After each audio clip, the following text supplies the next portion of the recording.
So paying overtime does in fact seem fair and reasonable on its face, but for farming, it really doesn't work as well.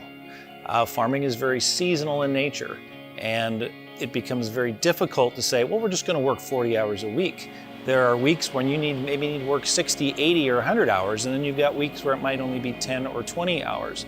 So when you say it's going to be 40 and that's all there is, and then you combine that with the economic challenges of extremely tight margins with farming, it just becomes really difficult for a farmer to figure out, how am I going to balance the needs of my worker with the needs of my farm? This in turn hurts farm workers, because instead of them being able to make a whole lot of money during a seasonal time, the farmer has no other choice but to limit them to the 40-hour work week, and therefore they're receiving much less in their paycheck.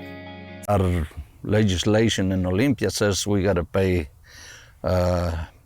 Today for me, the H2A this year is making 19.25 or 30 cents an hour, whatever that is. If we pay overtime, that increases almost $10 an hour. Yep.